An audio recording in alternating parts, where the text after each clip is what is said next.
I didn't scream when the scalding coffee hit my skin. I just sat there burning, staring at the man I once trusted with everything. Later, she'll come to the house, he barked, slamming his mug on the table. Give her your things or get out, his sister again. Always his sister. He stormed out for work without looking back. The front door closed and silence settled in. That's when I wiped the coffee off my cheek, stood up, and finally let myself breathe. He thought he'd broken me.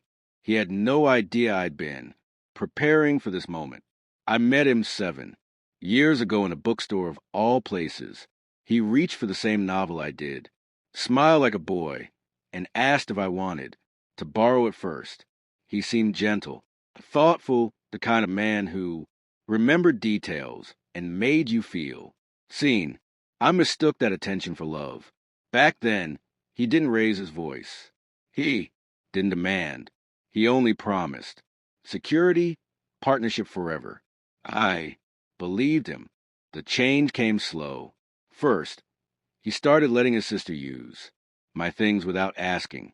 A necklace I never saw again, a jacket that vanished from my closet. When I confronted him, he laughed. It's just family, he said. But his sister's visits grew more frequent, her eyes hungrier, her demands sharper. The day I saw my credit card statement with purchases I never made, I knew he wasn't just enabling her. He was handing my life over piece by piece. That morning at breakfast was simply the final confirmation. He no longer saw me as his wife, just a resource, a body in his house. But I never confronted him. I smiled. I played the role. And in silence, I built my exit. I started small, quiet withdrawals from our joint account, moved into an account only I controlled, important documents, marriage certificate, property deeds, bank statements, scanned and sent to my lawyer. Each week, I pack a small box of my belongings and stored it in a friend's attic. He never noticed. He never asked. He was too busy planning his sister's next shopping spree with my money. By the time he threw that coffee, I was ready. The moment his car pulled away, I called the movers. Within 2 hours, every last piece of furniture I had bought, every plate, every chair, every scrap of my investment was gone. I left only the things he had brought into the marriage, cheap, mismatched, worthless. Then I called my lawyer. By evening, the locks were changed.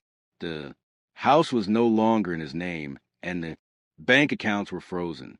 I didn't stay to see his face, but I imagined it as he walked in with his sister, ready to strip the place bare, only to find bare walls staring back at him.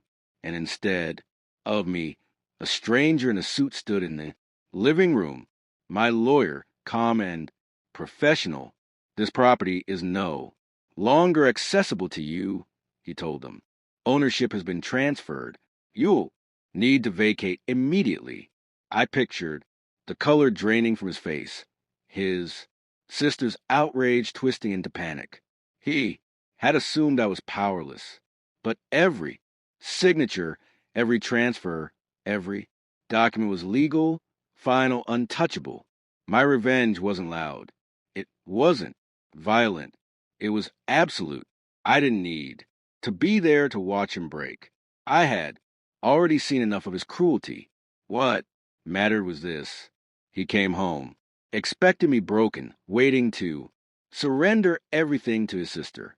Instead, he found himself stripped of the very foundation he stood on, and I was already gone. My new apartment smelled of fresh paint and freedom.